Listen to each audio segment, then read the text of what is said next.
Next on Lectures in History, Triton College professor Edward White teaches a class on lessons learned from the Vietnam War and how films and documentaries have portrayed the conflict. His class is about an hour.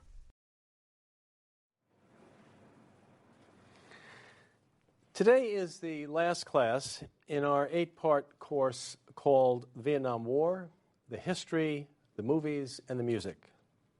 Normally I begin with a brief review of the previous class. For today, let's take a quick summary of the course as a whole, and then we will focus on the lessons learned, the topic of today. Vietnam was part of a decision-making process of 6 presidents, from Franklin Roosevelt in 1945 to Gerald Ford in 1975. In the early sessions, we reviewed the historic dislike of the Vietnamese people for the Chinese, and as it turned out, the Vietnamese disliked any foreign power, whether it was the Mongols, the French, or the Japanese.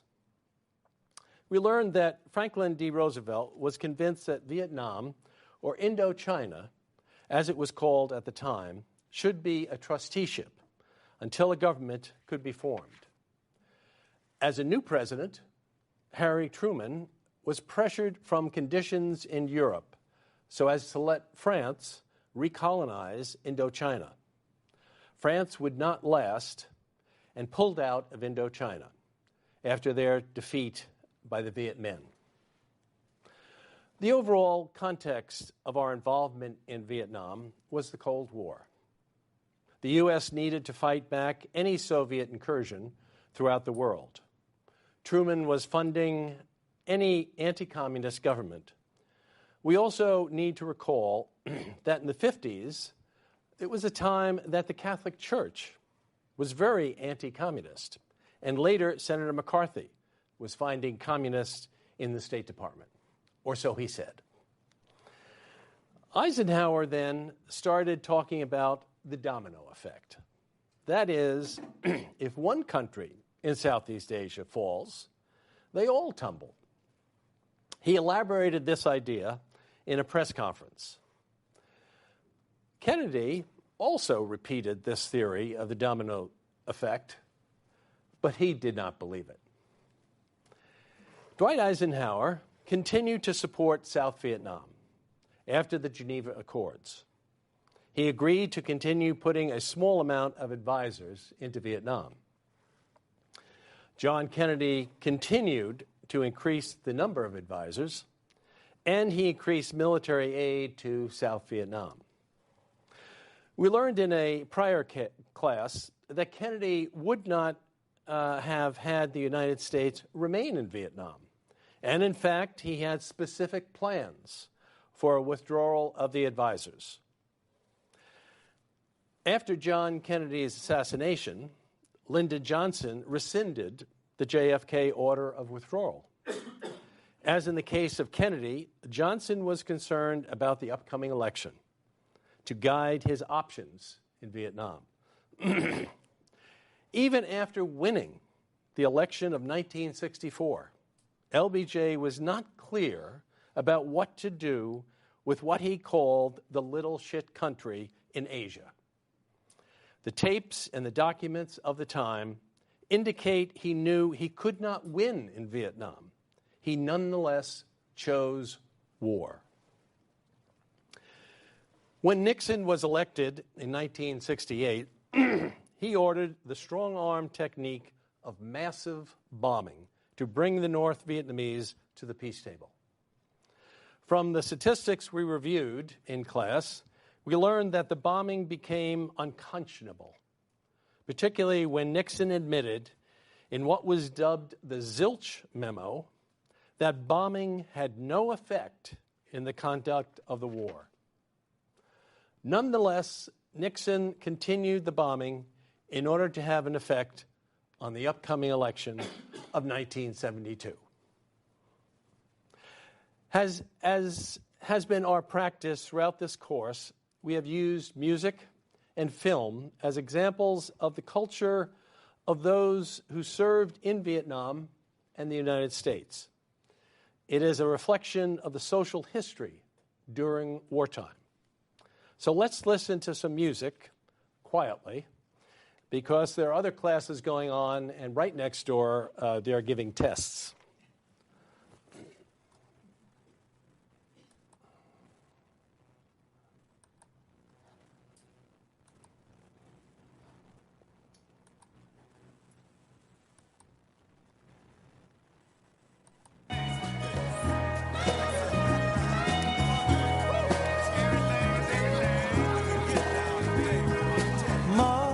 Mother, there's too many of you crying.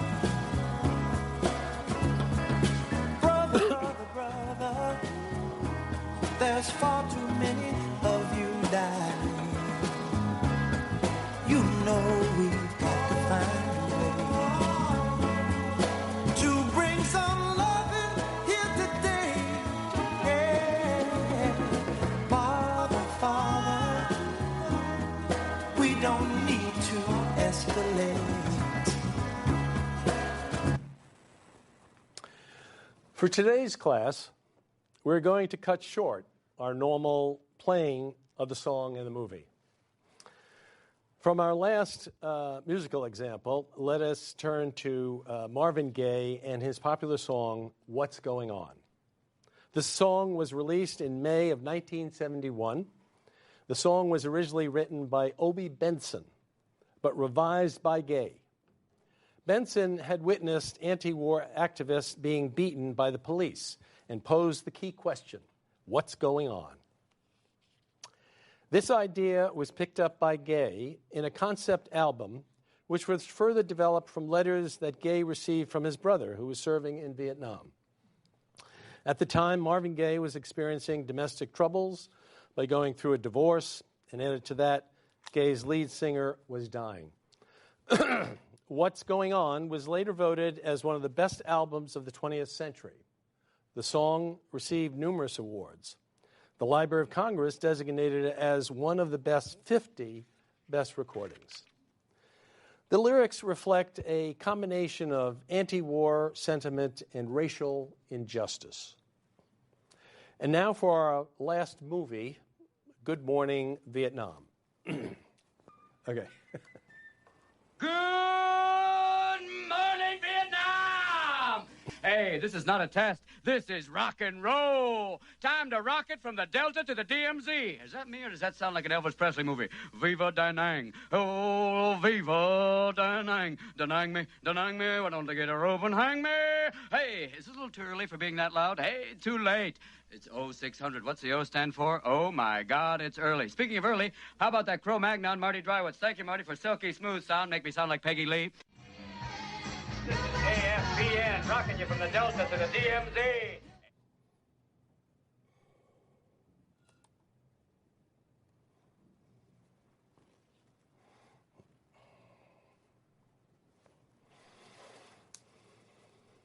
This film, Good Morning, Vietnam, is perhaps the lightest theme of the movies we've seen during this course.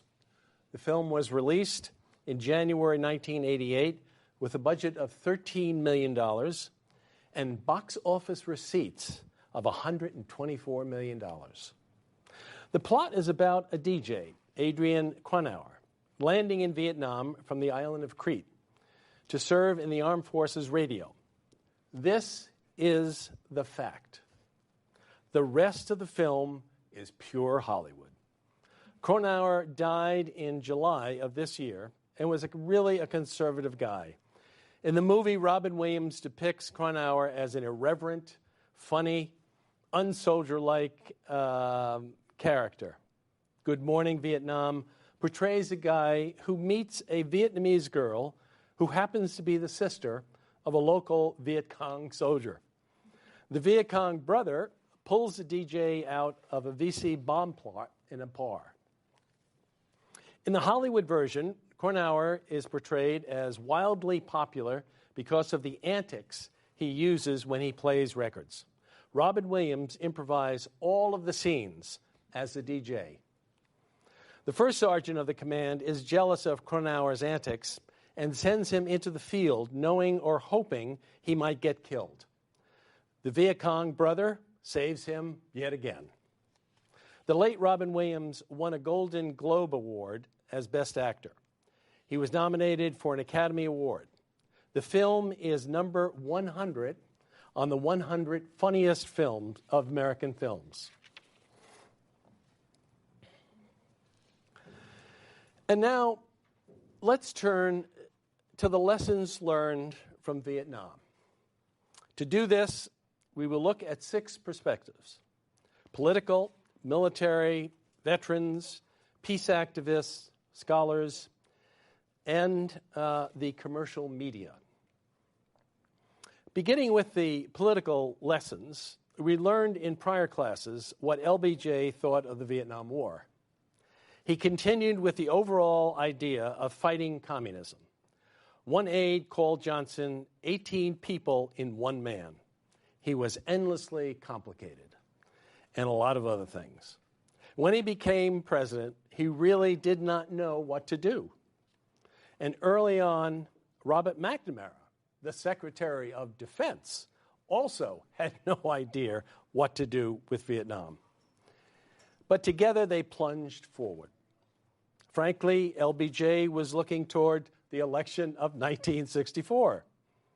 With that won, and by a landslide, won legitimately, and not like the 1948 election, where he gained the name Landslide Lyndon for a last-minute dubious counting. And I think we went into class how that worked. Johnson could have withdrawn from Vietnam. After all, Kennedy had set in motion plans to withdraw advisors in 1963 and later. He had planned to withdraw all advisors by the end of 1965. As a matter of fact, Johnson's vice president, Hubert Humphrey, strongly suggested withdrawing after he won the landslide. The people had elected someone who said in the campaign that he will not send American boys to do the fighting of Asian boys. LBJ disagreed with Humphrey and instead went with the Hawks in the cabinet, particularly Secretary of State Dean Rusk. Despite all the advice of those around him, Johnson was the president, and the final decision was his to make. Johnson chose war. Ironically, he died on January 22nd, 1973. The Paris Peace Accords were signed 5 days later, on January 27th, 1973. Saigon and the South Vietnamese government fell on April 30th, 1975. Sadly, what lessons could Johnson have learned that would make a difference to the next president? When Winston Churchill said, "Behind every extraordinary man is an unhappy childhood," Nixon comes to mind. Richard Nixon was far more explicit on the lessons of Vietnam. Since President Gerald Ford pardoned Nixon, it gave the 37th president more time to ponder his administration, particularly the Vietnam War. In his book on the subject, entitled "No More Vietnams," Nixon simply stated the United States had won the war, but we lost the peace. Nixon claimed the media distorted the truth and that the anti-war movement was misguided. And then there was Congress. Nixon went on to write that the United States needs to side with authoritarian governments who do not protect human rights so as to keep from power the totalitarian regimes that deny all human rights. He and Henry Kissinger kept up this hair-splitting throughout their time together. Henry Kissinger was someone who wormed his way into Washington power circles from Harvard. Wormed is a Washington employment term indicating how business is done in D.C. During World War II, he was a sergeant in the intelligence corps. interrogating Germans. Actually, Kissinger played both sides. The Democratic side with Averell Harriman, and then the Republican side, finally, with Nixon. In Robert Dallek's book, Nixon and Kissinger, the subtitle is Partners in Power. Very apt. One played off the other, but Nixon was the decider in the relationship. I attended the Vietnam War Summit at the LBJ Library in April of 2016. One of the sessions was an interview with Kissinger by Mark Updegrove, then the executive director of the library. Updegrove asked very direct questions, and one of them was, what is the biggest lesson of the Vietnam War? As is Kissinger's way, he weaved many lessons. The one that I thought telling related to moderating domestic debate. In effect, he was saying we should not be extreme, we should have moderate debate. Kissinger said, if you call leaders immoral, you will teach Americans that the government is run by criminals. I will not even start to analyze that statement in the context of the Vietnam War or today. For me, the quintessential Kissinger quote is, the illegal we do immediately, the unconstitutional takes a little longer. That says it all about the Nixon administration. Later presidents referred to the Vietnam, but with explicit lessons learned to apply, but not without explicit lessons learned to apply to their administration and the wars they got into. Ronald Reagan did call the war a noble cause. He said this in front of the Veterans of Foreign Wars Convention, a very safe place to say that. H.W. Bush said that with the win in the Gulf War, we had finally kicked the Vietnam syndrome. This particular picture is probably during Reagan's time. It's interesting to see in the photograph that Nixon is here, because by this time, obviously, he had resigned and in disgrace, but brought back. Or maybe it was Ronald Reagan telling one of his notorious jokes. And now to the military. Here we have Secretary of Defense Robert McNamara. In the middle is Colin Powell, and at the end, David Petraeus. Robert McNamara served as Secretary of Defense under John Kennedy from 1961 until November of 1963, and continued with Lyndon Johnson until February of 1968. After that service, McNamara served as president of the World Bank for 13 years. As we have covered before in this class, McNamara instigated the Pentagon Papers in order to ascertain the origins of the Vietnam War, as he wanted the papers to serve as a historical study and to be used by future leaders.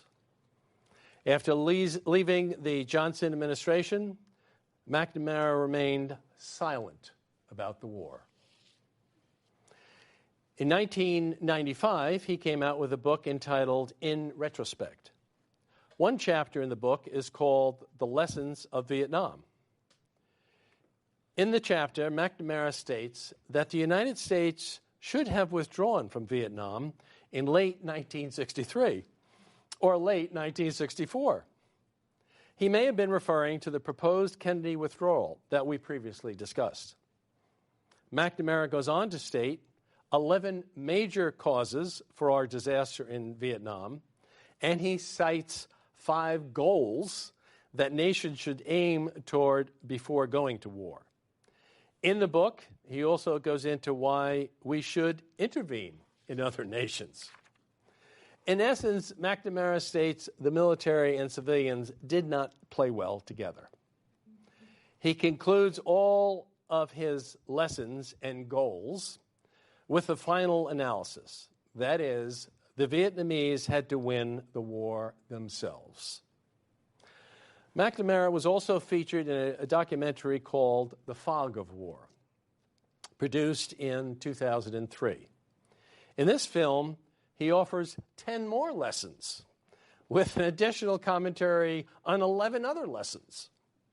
Perhaps in all of these lessons, the one that stands out the strongest is his lesson number 9 in the first 10 lessons, not the following 11 lessons.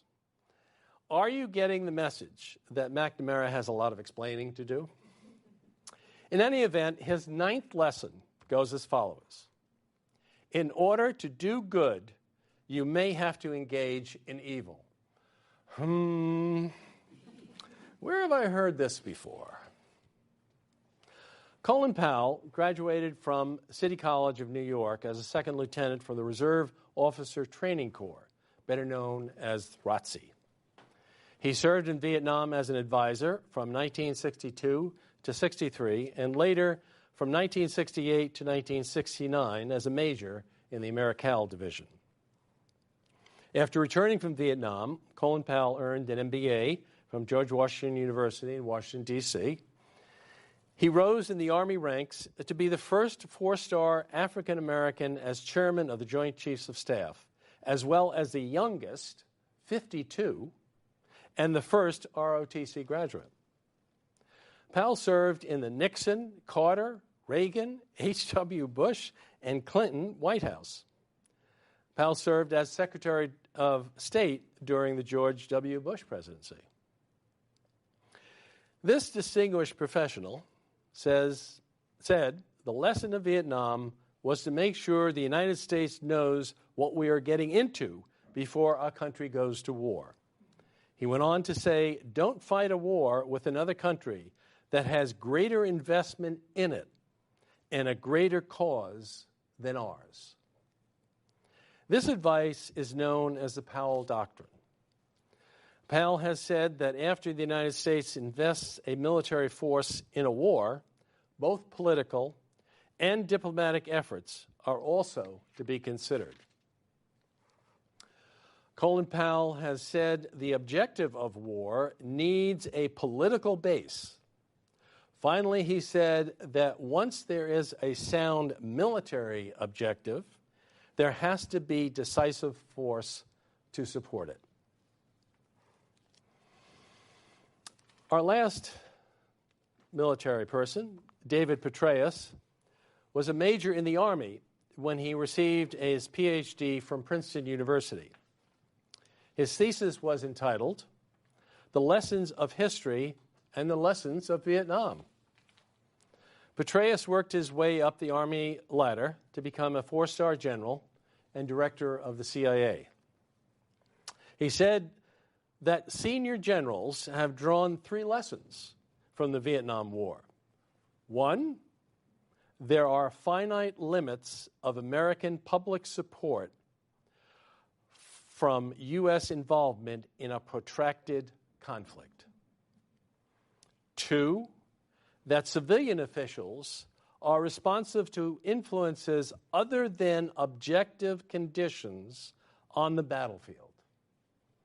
And finally, the military recognize there are limits of military power when attempting to solve certain types of problems in world affairs. But let's hear from the other side. As we saw in prior classes, various veterans groups started up during the Vietnam War. One group is Vietnam Veterans of America. As we had learned, the organization gained financial backing from Bruce Springsteen. In part, because of his financial support, it was due to the 30 million copies of his song Born in the USA, where the lyrics detailed the military-industrial complex and inadequate help from the Veterans Administration of returning veterans. And as we had mentioned in prior class, it was odd that the conservatives and the right wing supported Born in the USA and had it in many of their elections. Moving right along. Veterans for Peace was started in 1985. It was initially a group that included World War II, Korea, Vietnam, and Gulf War veterans, and then added to its roles as the U.S. entered other wars. Veterans for Peace has an ongoing project called the Vietnam Full Disclosure Project. Various authors contribute to the ongoing discussion of topics relating to the Vietnam experience.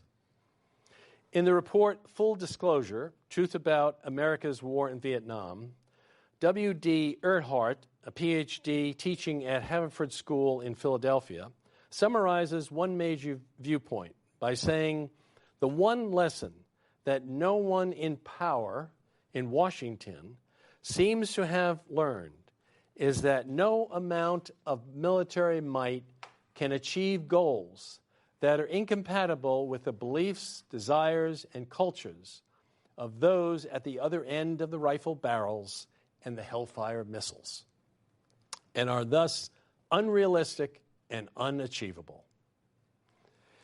Erhardt continues to say, if Vietnam did not drive home that lesson, certainly subsequent U.S. forays into Iraq, Somalia, Afghanistan, Libya, and now Syria should have made that lesson clear. Vietnam Veterans Against the War, or VVAW, started in 1967 in New York City.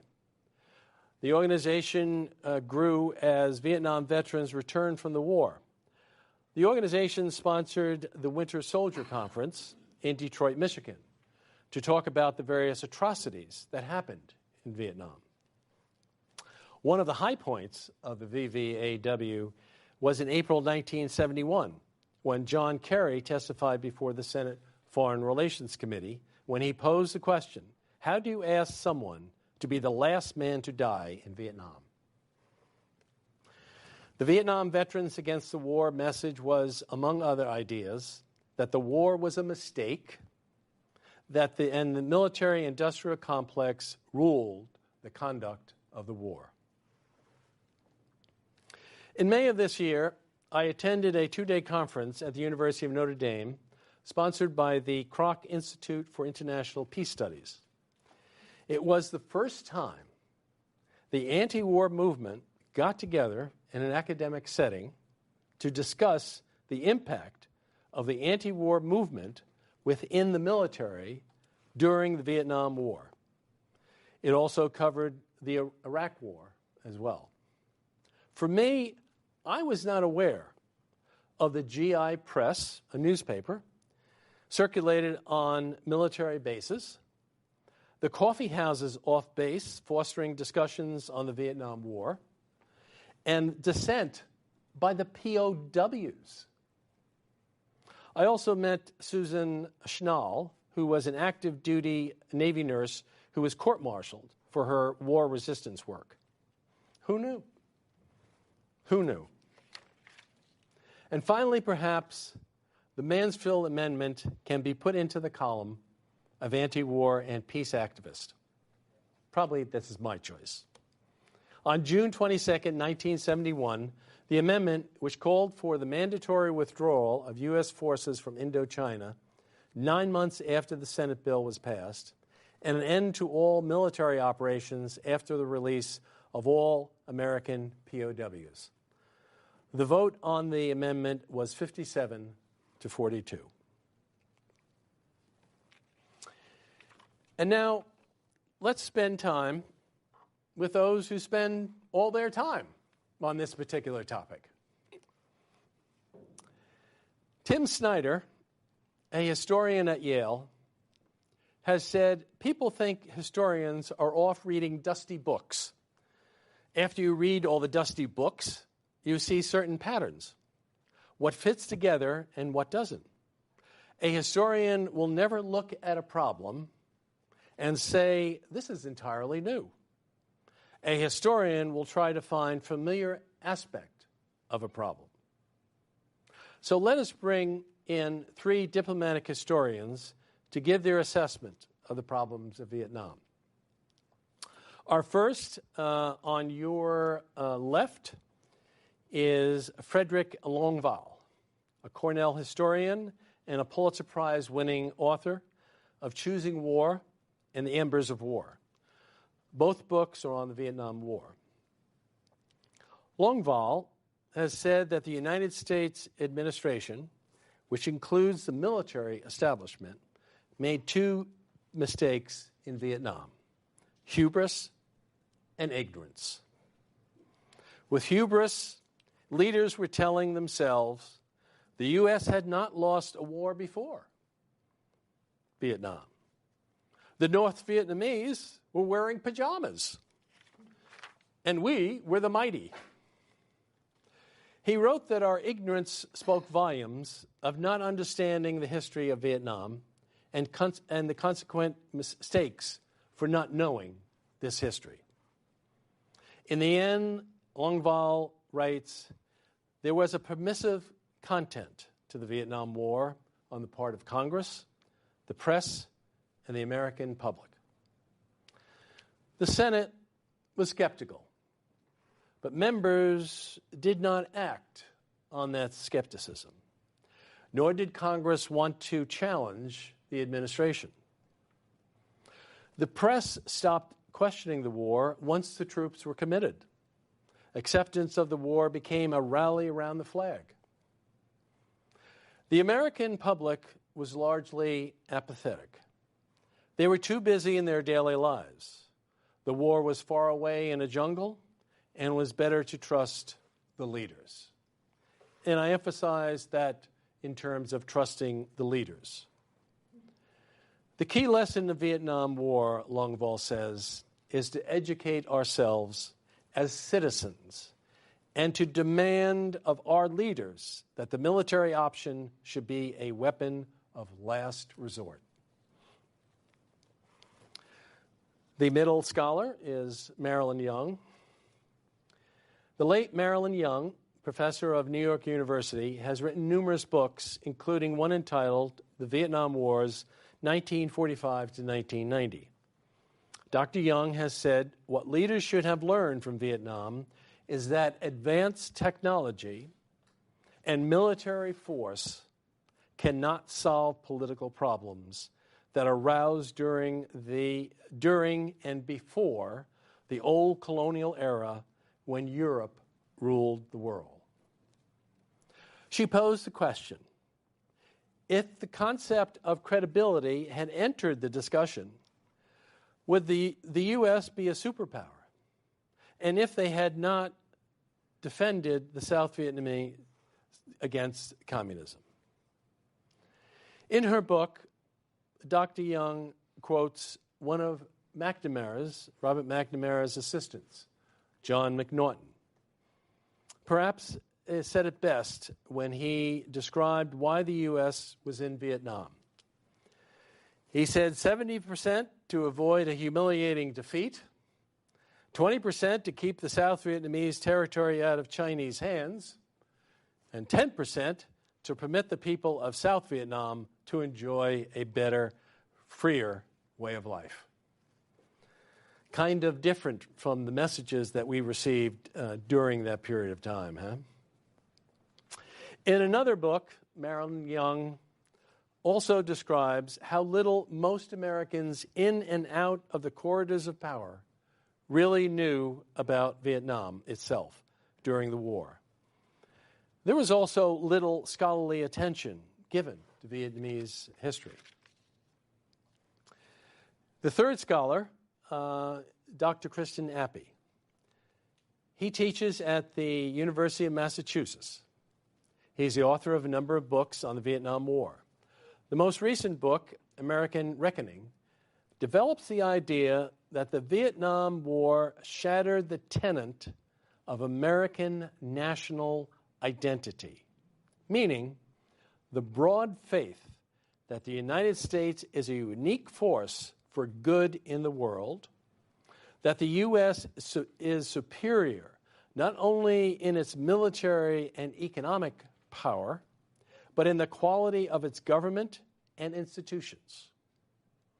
He further writes that the character and morality of its people and its way of life, a common term for this belief is American exceptionalism. Appy says that the hawkish Americans saw the Vietnam War as lamentable decline in the national will. Defeat was attributed not to the weakness of the American cause, but to the weakness of American character on the political and cultural left. They feared that the social movements of the 1960s had engendered a permanent revulsion to the use of military force. It was as if the anti-war sentiment had infected the country's spine and the heart with a debilitating disease. In 1980, the Hawks found a diagnostic label for this malady, the Vietnam Syndrome.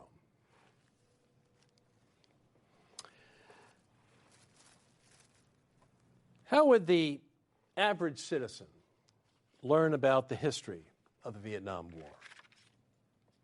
This brings us to the commercial section. In 1998, CNN produced a 24-episode series called The Cold War. One episode is called Vietnam, 1954 to 1968. In this episode, there is an interview with Clark Clifford, who succeeded Robert McNamara as Secretary of Defense during the Johnson administration. Clifford was a supporter of Lyndon Johnson and of the war until he interviewed the generals in the Defense Department. The interview creates great drama. The courtly lawyer asking questions. When will the war end? The generals don't know. How many more men will we lose? They don't know. What is our plan to win the war? They didn't have one, other than staying with the current plan and hoping the enemy would finally give up. After those interviews with the generals, Clifford turned against the war. He advised Johnson that his only choice was to negotiate. A month after his advice was offered, Johnson told the nation that he would not seek another term as president in the 1968 election.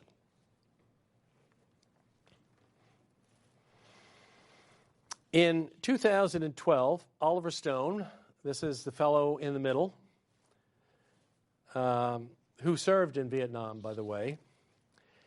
In 2012, Oliver Stone made a film called The Untold History of the United States. He produced 3 Vietnam films as well. He also produced a book by the same title. In the DVD just cited, the section on the Vietnam War covers more of the anti-war movement and opinions than the other series that we've spoken about.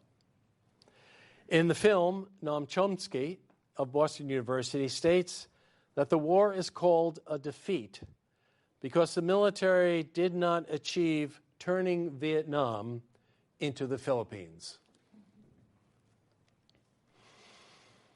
Most recently, in December of 2017, Ken Burns and Lynn Novick produced an 18-hour PBS documentary, The Vietnam War.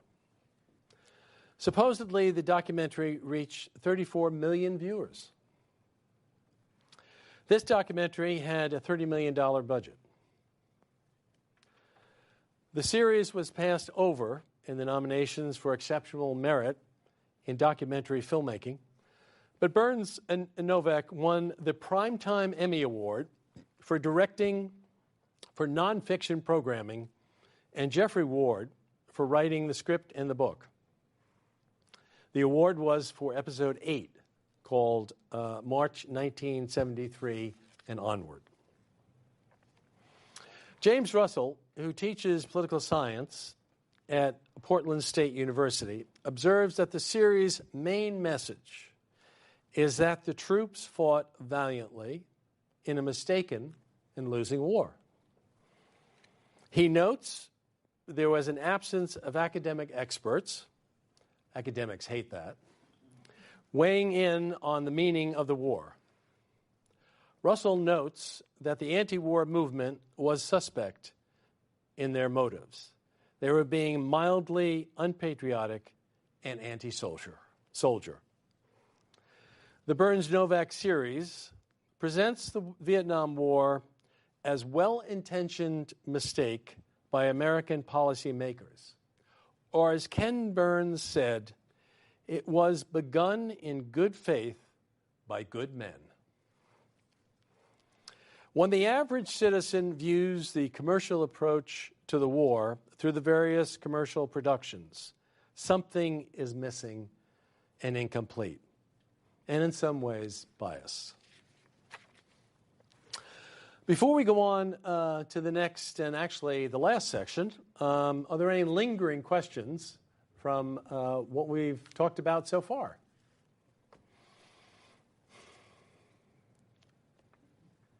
Mary Rose. Can you repeat your last question? The last question. The last line that you just said. When the average citizen views when the average citizen views the commercial approach to the war through the various commercial productions, something's missing and incomplete, and in some ways biased. Biased. What is that? Okay. What's missing? Say again? What's missing? Well, the academics. What's missing is, in my opinion, is an analysis of the war. If you've seen the Ken Burns film, he has one veteran after the other describe what happened, the circumstance, etc. And at best, I think a fellow by the name of Negroponte is the only quote-unquote closest to expert as such in the series. And then I think there's also one by Leslie Gelb. But it isn't as if it's a story. And Ken Burns really goes into that in a big way. Ken Burns says, I'm not making history, I'm telling a story. And he does tell a story. Now, do you agree with the story? Or is a story fiction, nonfiction, or nice to hear from those who went to war? Or is it in terms of what should a citizen get out of this thing called the Vietnam War? What are the lessons? There are people back and forth carping about the way certain things were handled, but there isn't a cohesive analysis of what happened. And again, he's in the business of being a commercial filmmaker, and maybe he doesn't want to get too technical, nor very controversial, so as maybe his next film wouldn't be funded. That's probably a cynical view, but he has great history in terms of Lewis and Clark Trail and jazz, FDR, et cetera, et cetera. But, and maybe it's because the Vietnam War is very close to me, that he just doesn't have those who maybe could add a little analysis onto what were the lessons. He leaves the analysis to the viewers. Yes. And I don't know how many have seen the Vietnam War, the whole series, and whether or not you thought, as a citizen, you said, oh, well, that explains the whole war. Thank you, Ken Burns and Lynn Novak.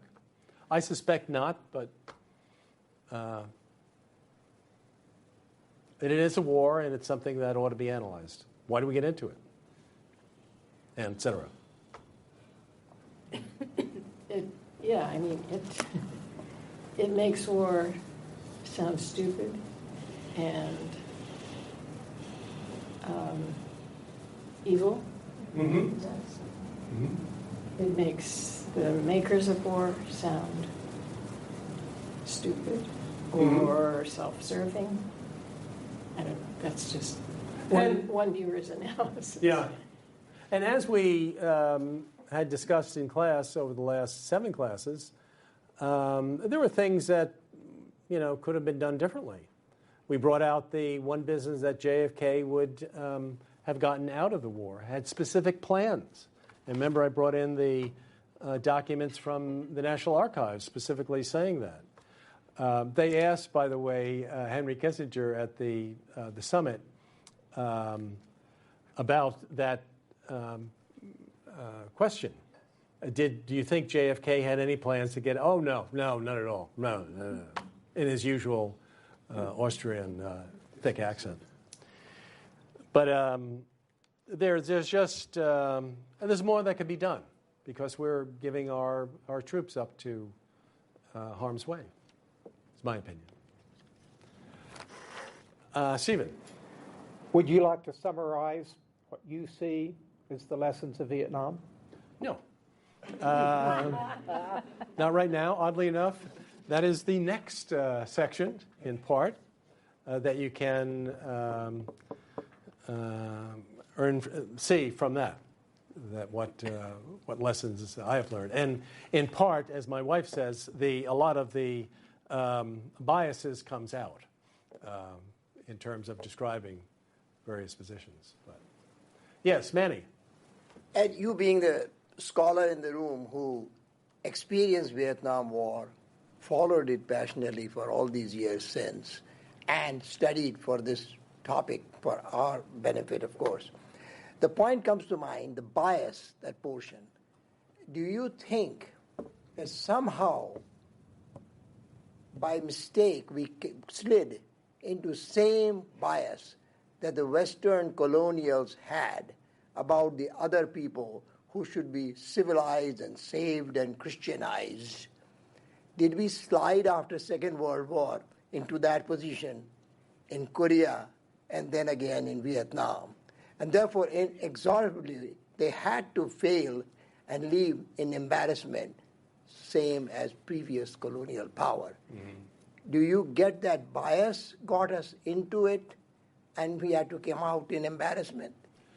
Not a bias as much, and remember we had Dr. Kuhn come in and talk about the Southern Baptists, and they were supporters of the war. God is on our side, that kind of thing. I believe it for the Vietnam War, even today, it comes down to, and I had asked veterans this all the time, do you think we should have gone in, and do you think it was the right war to have fought? And it's split right down the middle. So this is a topic that's going to go on maybe even to rival the books on the Civil War. It has grown that large. I don't think the Noam Chomsky quote about we wanted to make it like the Philippines is an interesting quote, but I think there's a lot more evidence into we really didn't know what to do. And then again, those in power were always facing the next election. That seems to be part of our problem as in terms of our government, that we get just the next person in, and the next person could decide, well, I won't go into it, but the next person could decide totally different from what our normal policy would be all along. I don't think we've been a colonial power in the sense of Britain, although we do have 800 bases throughout the world. We have more of a attempt to keep up with the superpower idea without occupying land. So I wouldn't say it was colonial. It's kind of an odd and expensive way of conducting being a superpower, but as President Eisenhower said, the military-industrial complex just keeps going, and it is what it is. Thank you. So, Yes, Vasanti. All these, what to learn from Vietnam War, you have emphasized political, military, VFP, and then scholars' assessment and commercial media. In any war, there is, number one, that for a common citizen, it's the loss of lives that we see. Also, the financial gain and loss, that is such a major thing. And usually the financial gain is only in certain companies and some people, Yes. which is such a big factor in Yes. a war. So if you would like to say anything about this. Yes, we seem to have done very well, although other European countries as well have been good in terms of arms development, Israel being one today. It's not the normal European, France, Germany, Britain, who develop the arms sales, besides the United States being the highest arms sale dealer in the world. But it is, I think, our uniqueness, and perhaps going back to our colonial times when George Washington said not to get involved in entangled alliances, we should trade with everybody. And I think the subsequent generations down the line have picked up and ran with that, but particularly in terms of arms development, and particularly in terms of arms sale throughout the world. So it's not, as Manny had said about colonial staying in one area as Great Britain, but it is almost the colonialism of arms sale. That we really specialize in building the latest and greatest, best weapon to blow somebody up, and we'll sell to anybody. And we are getting into any number of embarrassing circumstances currently. Thank you. Okay, Mary Rose, one last question. Is there any analysis going on between the lessons learned of Vietnam and what's going on in Afghanistan? Yes, there is. I have not gone into it as much as the Vietnam War, but there is similar lessons in terms of the nation-building concept.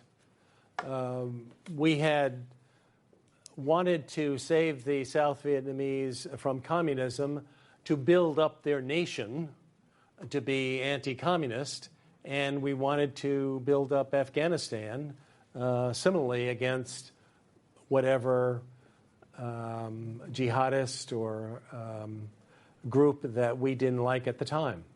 So in a sense it's that.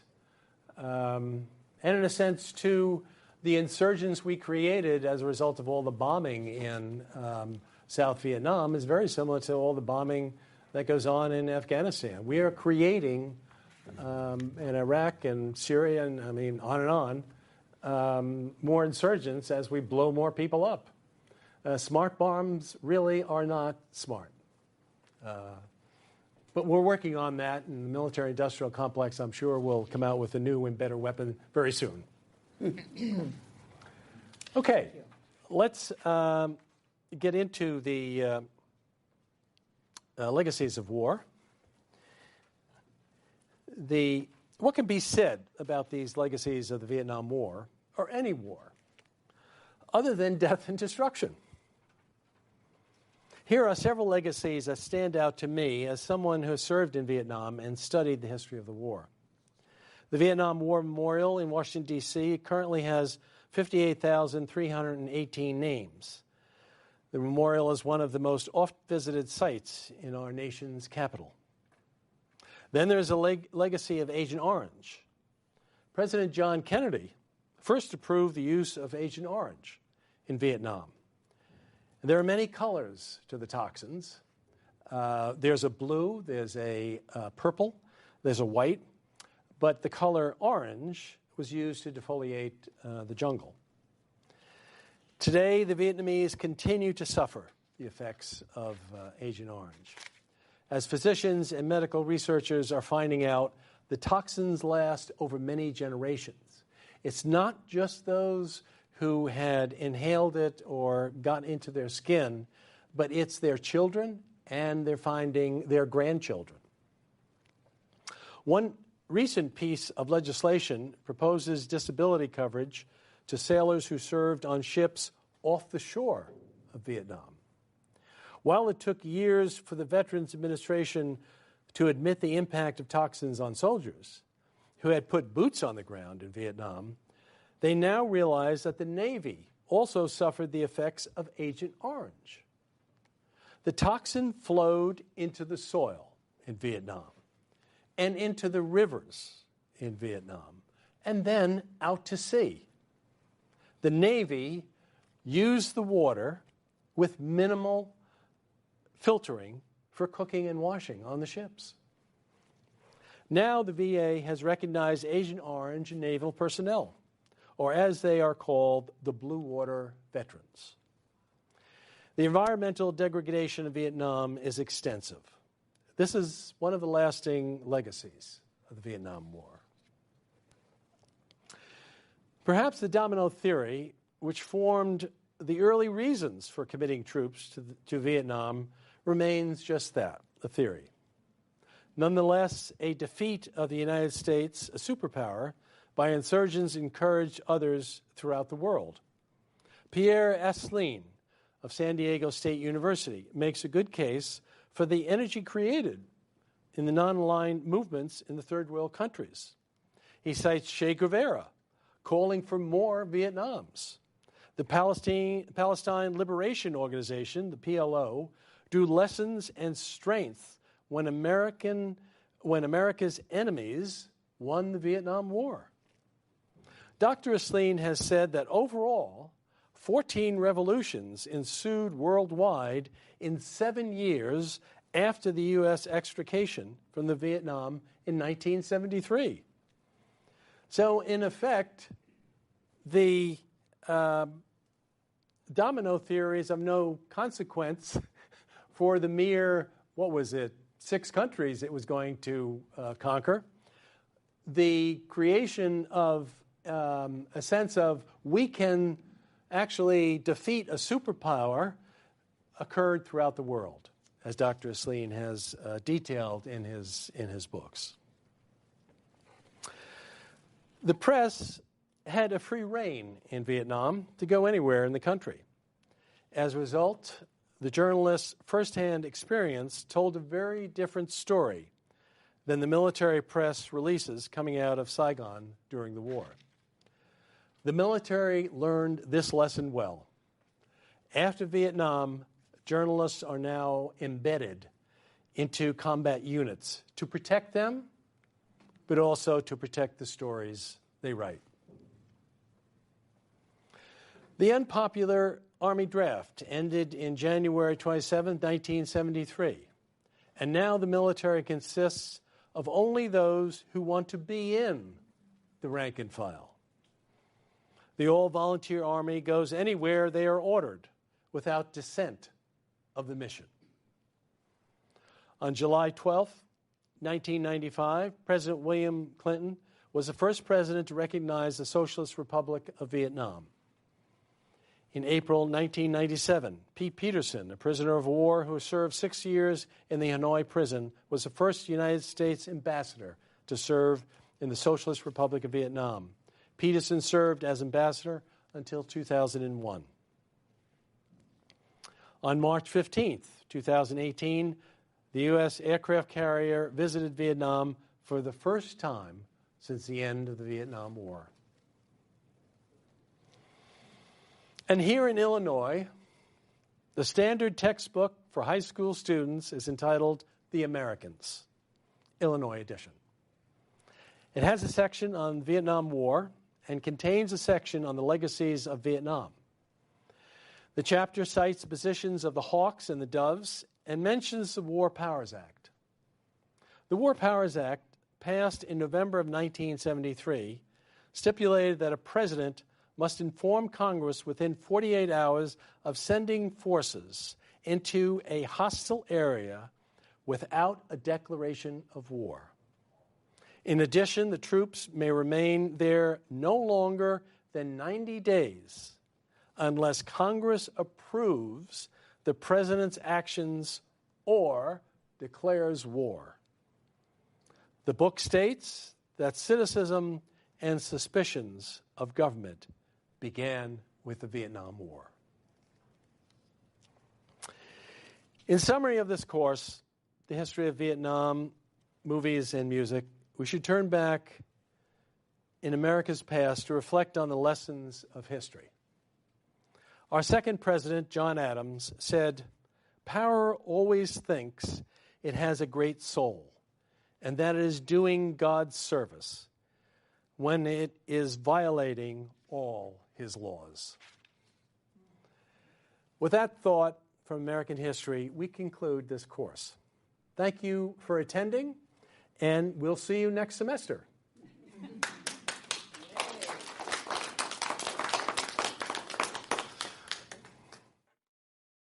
You can watch Lectures in History every weekend on American History TV.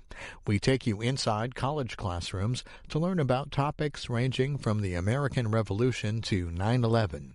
That's Saturday at 8 p.m. and midnight Eastern on C-SPAN 3.